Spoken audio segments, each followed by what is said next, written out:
बोलो Mansi. Pravesh was highlighting some point. Hmm. I was saying that when the Union Finance Commission is saying that the GST compensation should be provided, uh, the GST collection should also be done by the local body. So that is a good step. And obviously, the point you highlighted, that is the loophole of the State Finance Commission in the terms of not releasing the timely devolution of the funds. So they should do that along with this measure, with the Union Finance Commission is suggesting. And Mansi, what was the name of the chairman of the 14th Finance Commission, if you can recall? I can't recall exactly. He was Why We Ready. Why we ready? He's the former, I think, RBI governor also. Yeah, exactly. अब इसमें एक और word लिखा हुआ है कि अगर जो लोकल बॉडीज को फाइनेंशियल डिवोल्यूशन करने दिक्कत हो रहा है तो वो कहाँ से फाइनेंस उठा सकते हैं। तो बॉन्ड हो गया, भोपाल का एग्जांपल लेते हैं, वैसे इंदौर का एग्जांपल लेते हैं, कॉर्पोरेट बॉन्ड। दूसरा हाइब्रिड कैपिटल, ब्लेंडेड फाइनेंस। तो ब्लेंडेड फाइनेंस, ये सब भी एग्जांपल यूज कर सकते हैं to include more finance for the local bodies. तो ये हो गया। तो और दो आज एक और सोल्यूशन हो मिला है, सकता आज मिला एक है और विद है। Respect to local bodies. इसको लिख लेना, एक बार पढ़ना। बोलो मानसी। और एक और सोल्यूशन होगा, प्रॉपर्टी टैक्स जो पे नहीं करते तो उसके रिगार्डिंग भी जियो टैगिंग की जा रही है। जियो टैगिंग, ठीक है।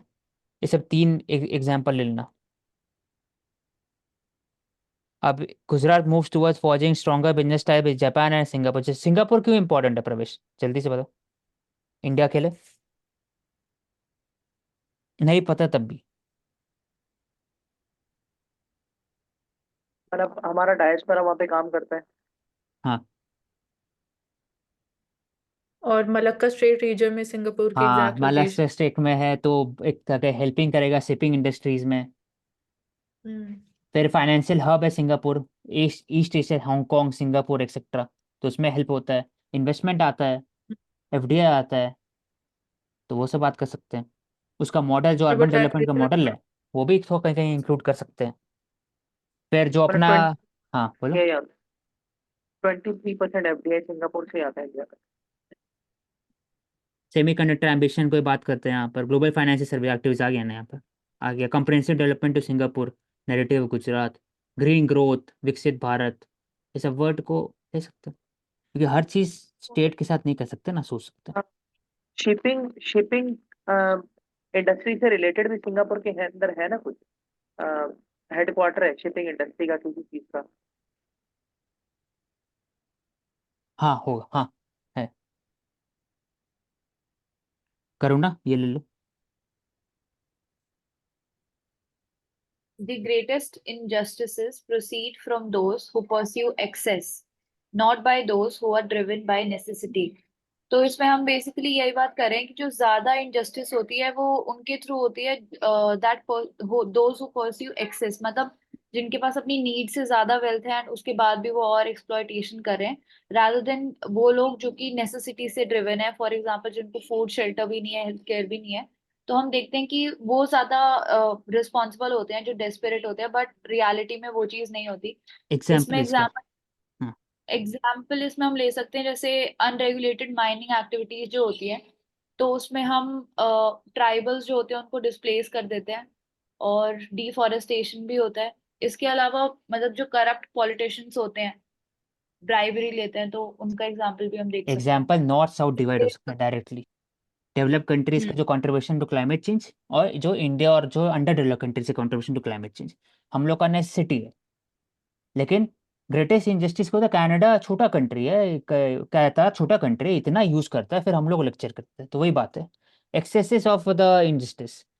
और बता, और हो सकता है कि नहीं। और एग्जाम्पल मेरे हिसाब से इसमें रिजर्वेशन का भी फिट हो सकता है कि हाँ। Excess we are surpassing 50% limit, तो एक्सेस एंड नेसेसिटी। और प्रवेश। नहीं मतलब जो नॉर्मल एग्जाम्पल है मैं उससे कुछ हटके सोच रहा हूँ कि अगर बोलो। मेरे दिमाग में कुछ इनोवेटिव का, मतलब रिजर्वेशन का मुझे थोड़ा फिट नहीं बैठ रहा है यहाँ पे जब मानसी ने बोला। मतलब कैसे फिट बैठेगा यहाँ पे? नहीं, सो इक्वालिटी की बात कर सकते हैं ना। रिजर्वेशन आप 50% से ज्यादा नहीं कर सकते हो इंदिरासानी जजमेंट के अकॉर्डिंग भी। तो रिजर्वेशन आप अगर 60-70% कर दोगे तो how will you justify that? वो भी एक इंडिकेशन है कि we are moving towards an access.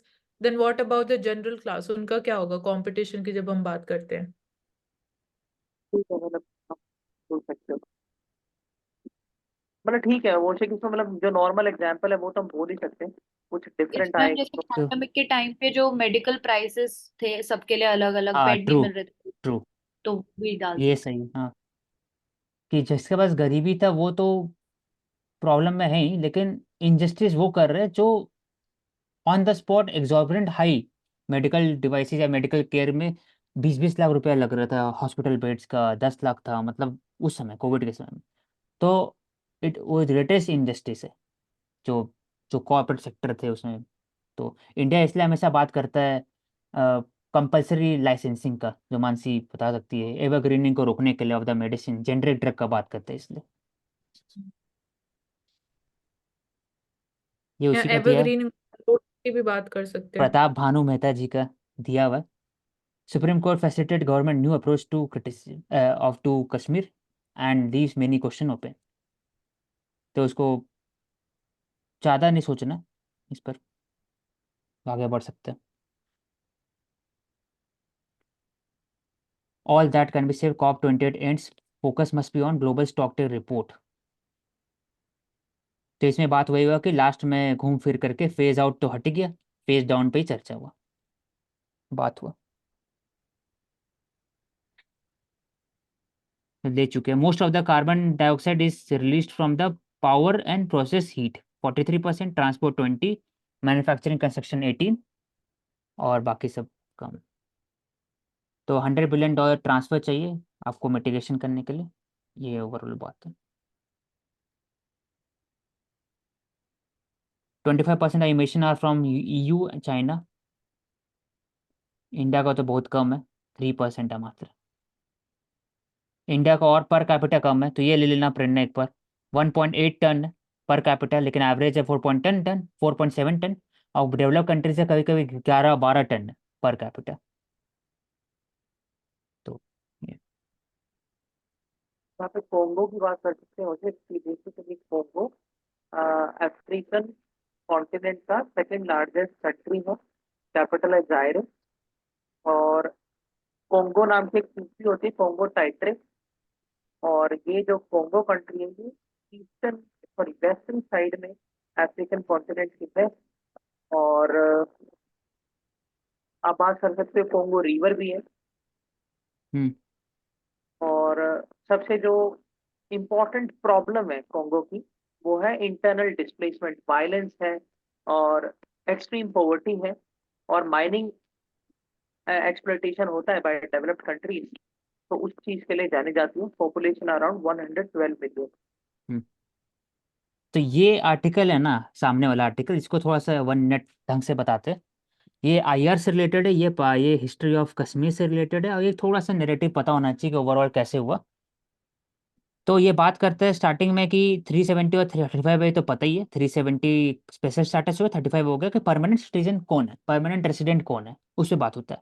Land rights का बात होता है, मैरिज से लेकर के हर चीज़, लोकल कस्टम का बात होता है 35 के अंदर में। दोनों टेम्पररी था, 370 टेम्पररी थे, इसको हटा दिया गया। अब बात करते हैं कि 370 birth 1947 was hardly controversial. Ambedkar बात करते थे it will create sovereignty with in sovereignty of India. अब यार अम्बेडकर ने क्रिटिसाइज किया था उसको।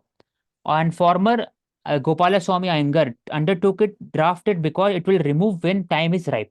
वो बोले जम्मू कश्मीर के प्राइम मिनिस्टर, पहले जम्मू कश्मीर में प्राइम मिनिस्टर होते थे, अब जा करके चीफ मिनिस्टर कहलाते हैं।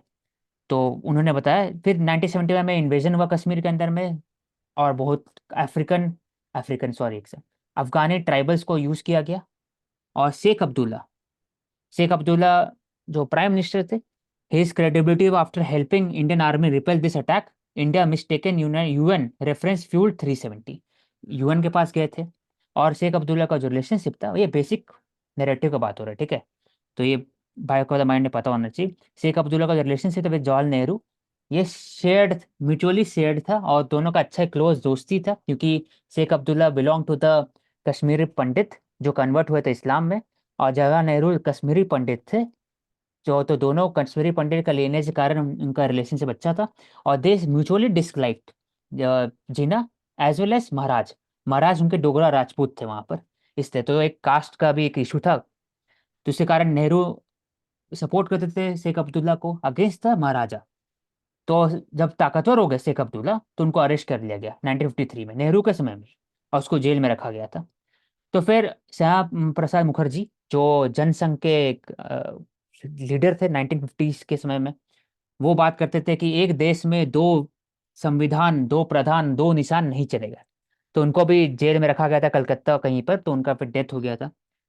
तो उनका कॉन्सेप्ट था कि एक देश में दो constitution, two heads of state, क्योंकि जम्मू कश्मीर में प्राइम मिनिस्टर होते थे और देश के प्राइम मिनिस्टर, दो दो जगह प्राइम मिनिस्टर नहीं हो सकते, और दो स्टेट में दो फ्लैग नहीं हो सकता। तो दोनों के अगेंस्ट में उन्होंने बात किया था, डेथ उनका फिर लास्ट में डेथ हो गया था। तो ये चलते गया। उसके बाद फिर 65 वॉर हुआ इसके ऊपर में। 60s के समय कोल्ड वॉर ट्रीटीज हुआ, 70s के समय में यूएस चाइना का रिकन्सिलेशन हुआ और पाकिस्तान का डिवीजन हुआ। ईस्ट पाकिस्तान और वेस्ट पाकिस्तान में बांग्लादेश बन गया। फिर अफगान मुजाहिदीन का सपोर्ट हुआ। अफगान, जब बात करते हैं, अब कनेक्ट करो आईआर से, तो जो अफगान जो वियतनाम में हुआ था अमेरिका के साथ, सोवियत यूनियन और चाइना ने किया था, वही यूएस ने सोचा कि मैं करूंगा अफगानिस्तान में अगेंस्ट द सोवियत यूनियन। तो 1978 में उन्होंने फिर मुजाहिदीन को सपोर्ट करना स्टार्ट कर दिया अफगानिस्तान में। तो अफगानिस्तान में सपोर्ट करना स्टार्ट किया तो मुजाहिदीन लोग अटैक किए सोवियत यूनियन का जो स्टेशन था वहां पर, और वहां से फिर स्टार्ट हो गया अफगान जिहाद जिसको बोलते हैं। तो 1980s में चला पूरा। जब वापस रिड्रॉ हो गया from Afghanistan, Soviet union redraw कर लिया और अफगानिस्तान टूट और सोवियत यूनियन टूट गया इनटू सेवरल सोवियत रिपब्लिक्स। तब फिर वो मुजाहिदीन का काम किया है फिर। तो मुजाहिदीन को पाकिस्तान ने बोला कि ठीक है, इसको यूज करते कहीं और। तो 1980s से लास्ट में उन्होंने डायरेक्ट कर दिया कश्मीर में, इसलिए कश्मीर का मिलिटेंसी 1980s में बढ़ गया, लास्ट 1990s में स्टार्टिंग में। और यही कारण है कि मिलिटेंसी बढ़ने से वहां पर इंटरनेशनलाइजेशन ऑफ द टेररिज्म हो गया। वहां से लोग आते थे, कोसोवो से आते थे लोग, अरेबिया से लोग आते थे, इराक से आते थे, सीरिया से आते थे, अफगानिस्तान से आते थे, इतने टेररिस्ट आते थे वहां पर। तो लोकल टेररिस्ट बहुत कम थे। तो इंडियन आर्मी ने यूज किया, लेकिन उसमें कश्मीर पंडित का माइग्रेशन होना स्टार्ट हो गया। फिर इंडिया का जो स्टेप था न्यूक्लियर वेपन, फिर तालिबान का टेकडाउन हुआ, 9/11 हुआ, मैं रिकॉल कर रहा हूँ ये सब। उसके बाद फिर जब अभी आकर जाके देखते हैं, तो इतना लंबा जो इंसर्जेंसी चला, लोकल टेररिज्म का भी धीरे धीरे बढ़ावा हुआ। बुरहन वानी 2016 में उनको बढ़ावा दिया गया by Pakistan agencies, open overground worker और अंडरग्राउंड वर्कर के द्वारा। तो वो भी जब उनका भी डेथ हुआ, तो बाकी लोग भी जो आए उनको भी हटाया गया। तब जा करके धीरे धीरे धीरे धीरे करके 2019 में इंटीग्रेशन ओवरऑल हो चुका। प्रवेश, कुछ बोलना है इसमें?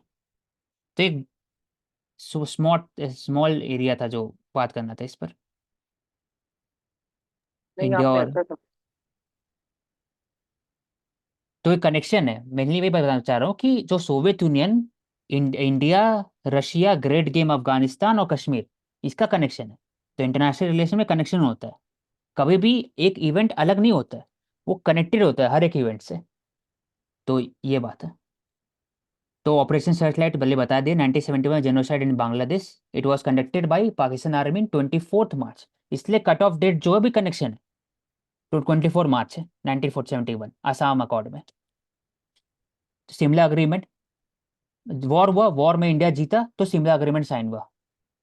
तो उसमें एक तरह से पाकिस्तान का बात हुआ कि बोला गया शिमला अग्रीमेंट पहला चीज था कि हम लोग डिसाइड करेंगे कश्मीर के ऊपर में, खुद से बायलैटरल होगा, कोई तीसरा आदमी नहीं आएगा डिसाइड करने के लिए।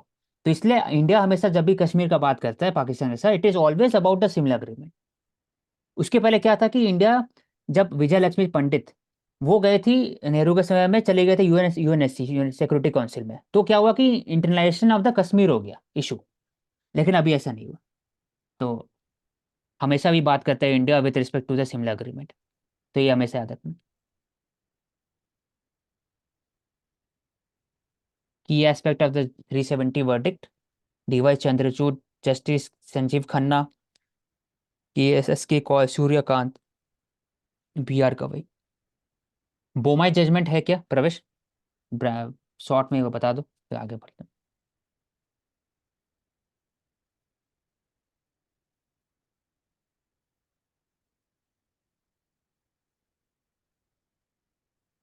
ये बेसिकली एसआर बोम्मई केस के नाम से जाने जाती है, जिसमें कि जो प्रेसिडेंट रूल है अंडर आर्टिकल 350,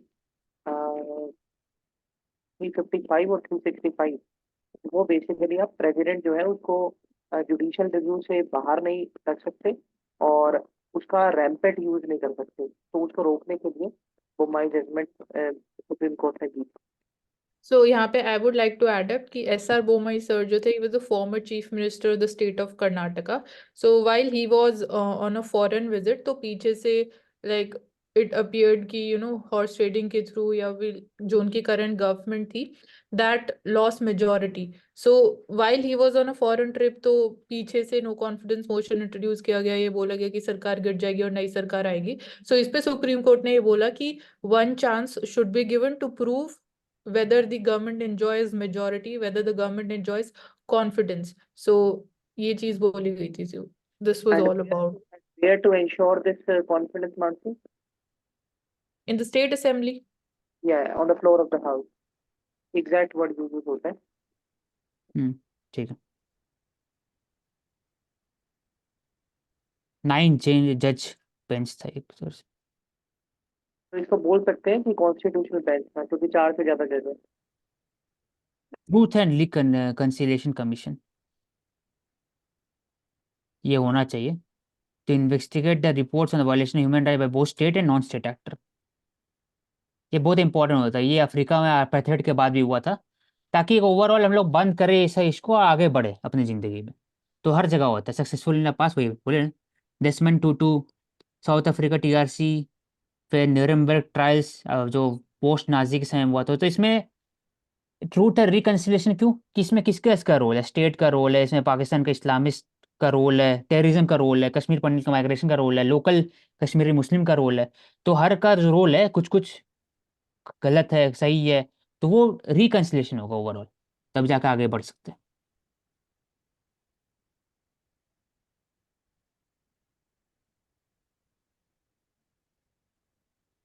तो करण सिंह ये थे हरी सिंह के बेटे, करण सिंह अभी भी है। आज भी, हाँ आज भी हैं जिनते हैं, ये साइन किए थे मेंबर हमारा पार्लियामेंट को।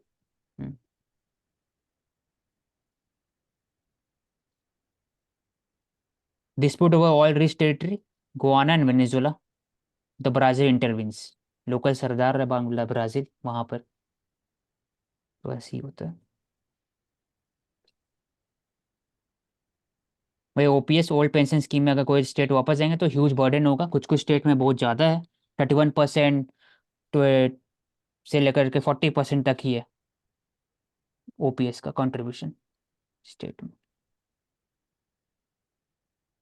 क्वींस गैम्बिट तो इम्पोर्टेंट चेस से रिलेटेड, कोनेरू हम्पी इंडिया में सबसे हाईएस्ट का रेटिंग है 2554, 26 तक गया है। तो इसको फॉलो करते थे वो पहले, हरिका ड्रोनावली, वैशाली राज आर, ये प्रगनन की बहन है ये, हाँ वैशाली राज रमेश बाबू। Okay. अब Uh, I have a technical question from you that we see that the Brazil, Venezuela, Guyana, these are the prominent countries considered for the oil. What are the geological formations which provide abundance of the oil in these countries, not in India and other geographical areas? Karuna can also give the answer. Geological formation. पर ऐसा क्या geological differentiation या formation वहां पर है कि oil के abundance है? तो ऑयल एबंडेंस तभी हो सकता है जब वहां पर फॉसिल मिले, मतलब फॉसिल फ्यूल जब तब के जो बनता है ऑयल विद रिस्पेक्ट टू, तो पता आप ही बताओ क्या। नहीं, मैं वो चीज मेरा करुणा बता दे या मानसी बता दो आप। Exactly, I also don't I know the think जो reason. सीबेड सेडिमेंट्स होते हैं उसका भी रोल होता है। बता प्रवेश। तो जो पेट्रोलियम या फिर जो ऑयल बेस्ड ये कंट्रीज हैं, इनका जो जियोलॉजिकल फॉर्मेशन होता है यहाँ पे नेचुरली जो टेक्टोनिक फोर्सेस होती हैं बिलो दी लिथोस्फेयर, वो रिजर्वेयर्स ऑटोमेटिकली क्रिएट करती हैं ओशन फ्लोर पर भी और लैंड फ्लोर पर भी। और जो सी बेड है वो over the years, I mean million of years में वो ट्रांसफॉर्म हो जाता है और वो जो मैग्मा है वो बेसिकली जियो रेडिएंट फोर्सेस होती हैं धरती के नीचे, उनके साथ रिएक्ट करके ऑयल प्रोड्यूस करता है और फिर उसको निकाल लिया जाता है। तो ये स्पेसिफिक होता है, हर ज्योग्राफी में ये नहीं मिलता है। तो एग्जैक्टली जो टर्म है वो मैं भी नहीं बता पा रहा हूँ, तो that is why I was asking from you the technical term. Mansi ये ले लो। Okay, make more transfers to states conditional and urges the central bank. So conditional transfers की यहाँ बात हो रही है again financial devolution के under. So RBI also asked to review the revenue deficit grants जो दी जा रही है. So ये again this is an example of asymmetric federalism कि conditional basis पे जिस state को जितनी रिक्वायरमेंट है, किसी स्टेट को एजुकेशन में है, किसी को हेल्थ में है, कुछ स्कीम्स इम्प्लीमेंट करने के लिए है। और कंडीशनल ट्रांसफर्स का मतलब ये है कि कुछ कंडीशंस जो आपको पहले सेटिस्फाई करनी पड़ेगी, फुलफिल करनी पड़ेगी एज अ प्री रेक्विजिट, तभी उतना अमाउंट आपको ट्रांसफर किया जाएगा। So this is again an example of fiscal federalism also and improving fiscal efficiency. So this is all about this suggests linking such grants to reforms in spending quality.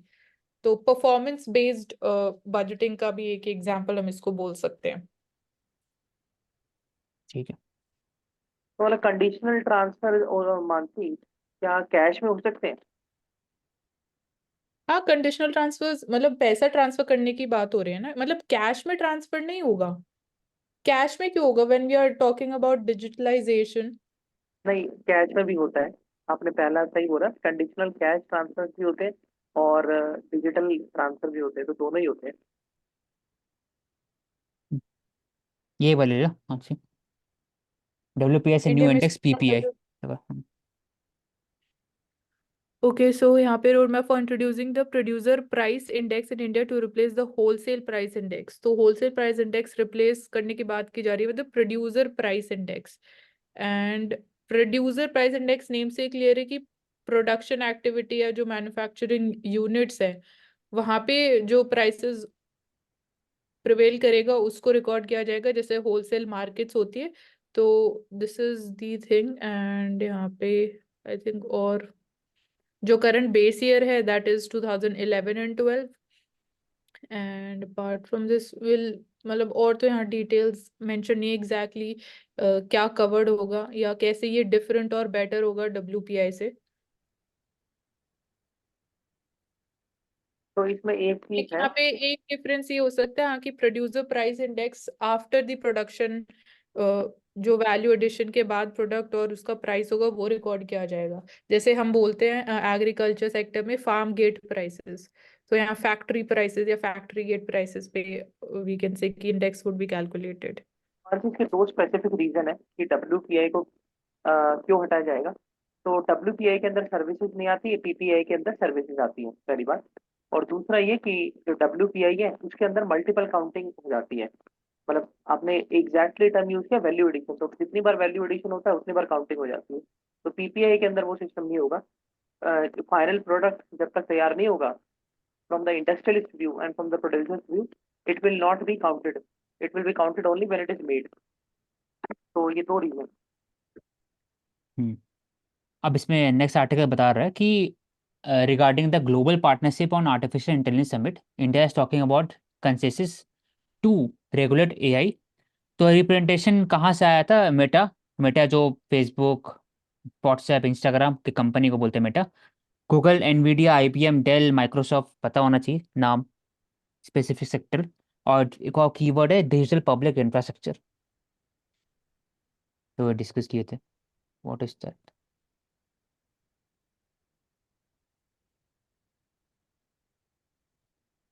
Sugar stock tip after government ethanol move. तो ethanol में sugar का use हो रहा था तो इसको ban कर दिया सरकार ने। अब बोला कि आप मत यूज करो, तो उसी के हिसाब से दिया हुआ है क्यों, मतलब क्या रीजन है उसे बैन करने का? कि आप शुगर को, क्योंकि हाँ प्राइस बढ़ शुगर जाता है ना, आप इथेनॉल में डाल दोगे फिर तो हाँ प्राइस बढ़ते रहेगा ना। और डिमांड इथेनॉल, सप्लाई मिसमैच की वजह से again ये शॉर्ट टर्म मेजर है। शॉर्ट टर्म में सर। हाँ, इथेनॉल ब्लेंडिंग का टारगेट है कोई इंडिया में? हाँ 20% है। 20। हाँ, पेट्रोल ब्लेंडिंग में है, ethanol petrol blending 20%। Loss and damage must not become a lost cause.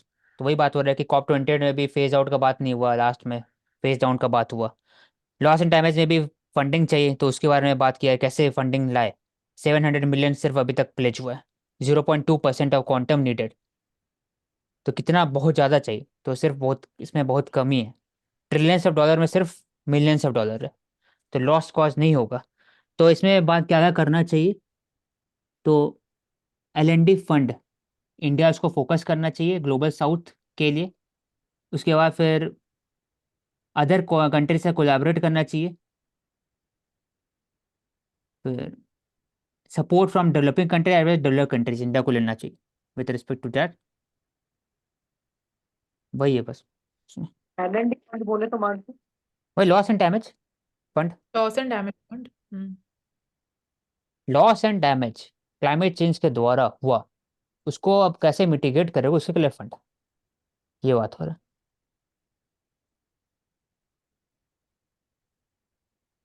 ये बात ले लिया हम लोग। AI रेगुलेशन, यू ने अभी लाया AI एक्ट।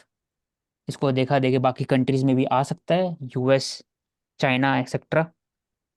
तो इसमें mass scale behaviour manipulation, emotional recognition, ये सबको बैन किया जाएगा। रिस्क ले चुके थे इसको, सिंगापुर इंडिया रिलेशनशिप ले चुके हैं।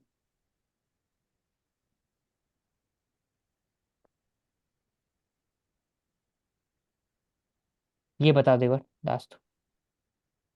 Private sector will have greater share in the overall capital expenditure. So this is important also। इन बात भी करते हैं कि पब्लिक सेक्टर का ज़्यादा प्रोपोर्शनेट कैपिटल एक्सपेंडिचर होता है, तो प्राइवेट सेक्टर को भी और ज़्यादा इंक्रीज करने की ज़रूरत है।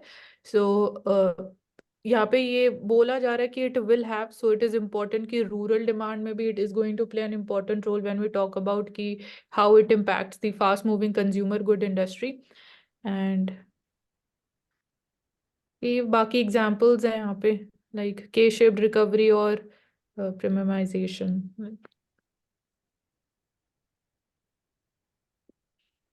Global partnership internet summit 2023। तो India is the host and India यहाँ पे आई थिंक वी फिनिश्ड।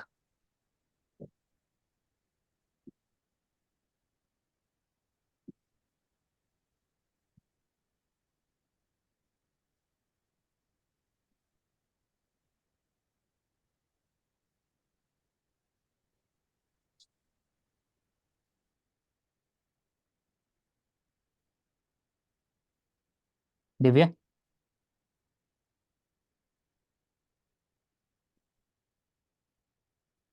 ले लो, क्या मार्क किया आपने? शून्य का क्या है? 0 5 पॉइंट आवर का बोला है बात हो कि रहा है। 0 आवर का जीरो। बात हुआ है। हम्म, उसमें कहा गया है कि जजों की संपत्ति की भी घोषणा होनी चाहिए, जिस तरह से ये जितनी भी ले लिए ये चीज, ये ले लिए, बस 0 आवर बता दो एक बार उसके बारे में। क्वेश्चंस पूछे जाते हैं, स्पेसिफिक टाइम होता है कि इस टाइम के बीच में क्वेश्चन तो पूछे कौन जा से सकते टाइम के हैं। अंदर हम उससे आते हैं 0 आवर? 12 से अब वो इंडिया का जीरो अपना है, क्वेश्चन और ओरिजिन कहाँ हुआ इसका? ये नहीं रवि, पता मेरे को। इंडियन इनोवेशन है, 1962 से आया है। ये अपने इंडिया का खुद का इनोवेशन, बाहर से नहीं उठाया मुझे है। कि सबसे पहले पार्लियामेंट का सेशन जब शुरू होता है तो पहले क्या आता है, सबसे पहले आवर का क्या नाम क्वेश्चन आवर होता क्वेश्चन है। आवर होता है। है? पहले क्वेश्चन आवर फिर 0 आवर। हम्म, उसके बाद फिर चर्चा तो स्टार्ट इन होता है दो। questions क्या मतलब, क्वेश्चन आवर्स में क्वेश्चंस रेज किए जाते हैं कि जो फर्दर डिस्कशन के लिए लिए जाएंगे। जीरो आवर में what is the purpose behind it? तो मानसिक इम्पोर्टेंट। में दो, हाँ। एक तो टाइम का होता है। जो क्वेश्चन आवर होता है बेसिकली वो इतने टाइम पीरियड के लिए होता है जब तक सारे एमपी बैठेंगे, कोरम सेट नहीं हो गया और स्पीकर ने प्रोसीडिंग शुरू नहीं की। उसके अंदर आप कुछ भी पूछ सकते हो। जो बात है 0 आवर की, तो 0 आवर के अंदर आप matter of urgent public importance पूछोगे। उसका टाइम पीरियड कुछ होता है आधे घंटे से 40-45 मिनट। तो उसके ओके। बाद से आपकी नॉर्मल प्रोसीडिंग शुरू होती है। प्रवेश, राज्यसभा में 0 आवर होता है हाँ होता है, और क्वेश्चन आवर? सब कुछ होता है ना, दोनों हाउसेज के लिए। ये कोई कमेटी नहीं है ना, मतलब दोनों में राज ही। एक बार सर्च करना कि राज्यसभा में स्टार्ट होता है किससे, मतलब राज्यसभा में डायरेक्टली 0 आवर स्टार्ट होता है as compare to Lok Sabha. Lok Sabha में ठीक है, कोई मिल क्वेश्चन आवर्स लगते हैं। ठीक है, ये ले चुके हैं जेएनयू वाले केस में। 1 करोड़ के अफीम के साथ 2 तस्कर गिरफ्तार। अफीम क्या होता है? ओपीएम। ओपीएम। उसकी वो है कि नारकोटिक्स के पास ही उसके राइट है कि हम्म। फार्मिंग से रिलेटेड हिमाचल प्रदेश और उत्तराखंड में ही की हाँ। जाती है, पर उसके बाद हम्म। सबसे ज्यादा तस्करी हो रही है उसकी। हाँ, इंडिया में रेगुलेट किया जाता है इसको, cultivation. It is used for release of the pain, और ड्रग्स में यूज़ किया जाता है ओपीएम को। चलो। इंजन ऑयल को नाली में बहाने के ऊपर एनजीटी ने कहा है कि उनको इस तरह से नहीं छोड़ा जा प्रदूषण के सकता, लिए। उनको हाँ हम्म। रिजोल्व करके उसके बाद ही छोड़ना चाहिए, फिर वो आगे जाके और पॉल्यूशन करता है। ये ले चुके हैं। ये बोलो। सर असली रूप। शो नहीं हो रहा उसी स्क्रीन हाँ, पर। स्क्रीन फ्रीज हो गई है। चीज हो गया। एडवर्टाइजमेंट वाला, हाँ एडवर्टाइजमेंट वाला पेज दिख रहा है।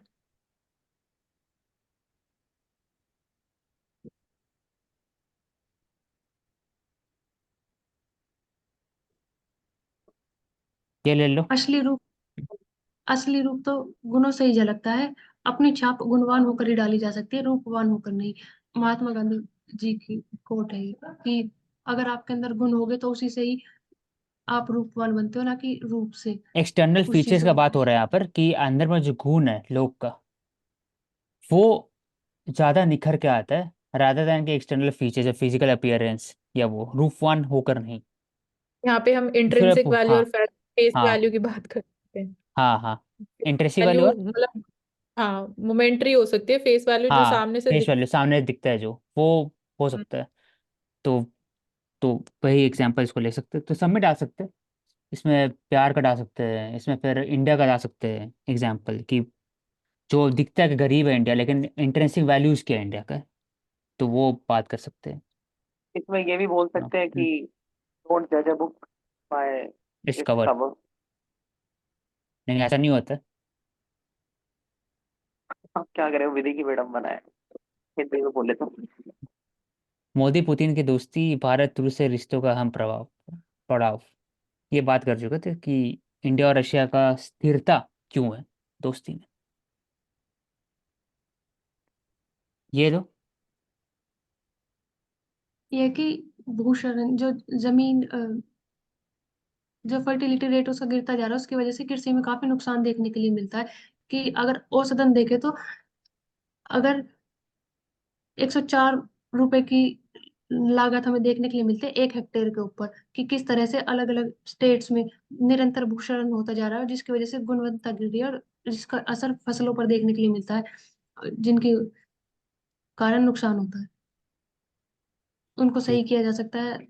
तो जमीन गुणवत्ता के आर्थिक गिरावट, मतलब सॉइल फर्टिलिटी गिर रहा है, उसी कारण हाँ। कृषि में सर ठीक। ये उठाना ना मानव सर। पड़ोसी देश में समन्वय के चुनौतियां और प्रयास। पड़ोसी देशों के साथ भारत की विदेश नीति का विकास। विदेश नीति आदर्शवाद से प्रेरित थी। मैं ले लेता हूँ, इक्कीस। क्योंकि ये बोल रहे हैं हाँ। कि इस नीति जो भारत की है वो आदर्शवाद है, यानी आइडियलिज्म को सेट करती है। हम्म। आदर्शवाद से यथार्थवाद, यानी आइडियलिज्म से रियलिज्म हमने अपनाया 1970-80 के टाइम पे, जब हमने इंटरनेशनल पॉलिटिकल वॉर देखे, इंटरनेशनल चैलेंजेस देखे, तो हम लोग थोड़ा रियलिस्ट हुए। उसके बाद ऑपरेशन कैक्टस की इसमें बात की गई है, जो मालदीव में विफल हो गया था। और पूर्व की ओर देखो, यानी लुक ईस्ट पॉलिसी, जिसके बाद हमने एक्ट ईस्ट पॉलिसी अपनाई। तो ये सारे इनिशिएटिव्स हैं जो हमारी फॉरेन पॉलिसी डॉक्ट्रिन के हैं। जैसे गुजरात डॉक्ट्रिन आई, जिसके अंदर equally respect to the neighbours की बात हुई। नेबरहुड फर्स्ट नीति आई, I think 2014 by the under the aegis of prime minister Narendra Modi, जिसके अंदर नेबरहुड जो सागर पॉलिसी है, सार्क है, उसके बाद क्वाड है। तो ये सारे हम्म। कंपोनेंट्स, 3 कंपोनेंट्स हैं हमारी फॉरेन पॉलिसी के। और आज के टाइम पे हम बोल सकते हैं कि Indian foreign policy today is reflecting the energetic pace in the global world. ठीक है। इसमें बस एक चीज बताओ मेरे को, कि यहाँ लिखा हुआ है ना कि 1950 से 1960 के बीच में अवधि में भारत विदेश नीति आदर्शवाद से प्रेरित थी। मतलब हाँ आदर्शवाद मतलब कि आइडियलिज्म हो गया ना, हाँ आइडियलिस्टिक। हाँ तो इसका क्या था, हाँ। क्यों था ऐसा? तो नाम का बात हो रहा है यहाँ पर लगता है, नॉन लाइन मूवमेंट का बात हो रहा है। खाली नेम का बात नहीं हो रहा है ये आदर्शवाद क्यों बेसिकली। बोला जाता है आइडियलिज्म वहाँ पर उस समय?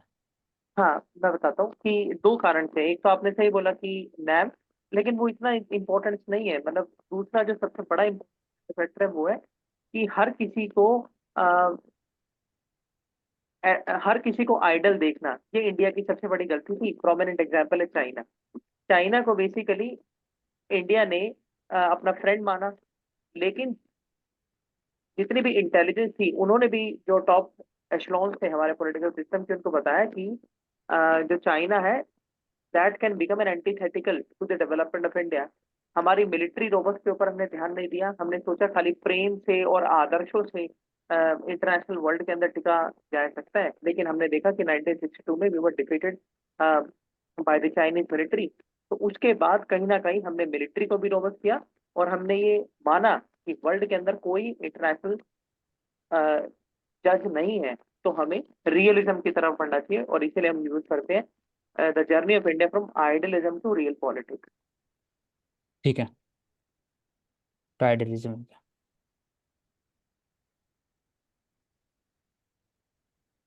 बैलिस्टिक मिसाइल,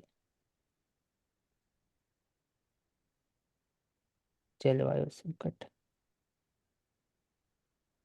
और सिर्फ बैलिस्टिक और क्रूज मिसाइल में डिफरेंस क्या होता है? I cruise was also missile, raising. Cruise missile बहुत फास्ट होता है, वो क्रूज नाम में। Ballistic inter continental ballistic missile हो गया या नॉर्मल बैलिस्टिक मिसाइल हो गया। क्रूज मतलब कि दो टाइप का होता है, सुपरसोनिक होता है, सबसोनिक होता है। बैलिस्टिक मिसाइल There's में वॉर हेड ज़्यादा Hmm. होता है, क्रूज मिसाइल में वॉर हेड कम होता है, लेकिन स्पीड होगा सबसोनिक मतलब कि स्पीड ऑफ साउंड से कम, 330 मीटर पर सेकेंड। और सुपरसोनिक मतलब कि 330 मीटर पर सेकेंड से ज़्यादा स्पीड ट्रैवल तो करता है। तो बैलिस्टिक, ब्रह्मोस जो है वो एक तरह क्रूज Project- मिसाइल है। बैलिस्टिक मिसाइल अग्नि, ये सब अग्नि, पृथ्वी, ये सब। तो सुपरसोनिक क्रूज को बोलते हैं। हाँ क्रूज है ना, क्रूज हाई क्रूज स्पीड में आता है। सुपरसोनिक, सुपरसोनिक मतलब कि स्पीड ऑफ साउंड से ज़्यादा। सबसोनिक मतलब स्पीड ऑफ साउंड से कम। दोनों अलग अलग इंपॉर्टेंस है। सुपरसोनिक में क्या होता है कि आवाज़ ज़्यादा हो सकता है, सबसोनिक में आवाज़ कम हो सकता है, तो रेडार का भी इंपॉर्टेंस होता है, तो वो सब फर्क है।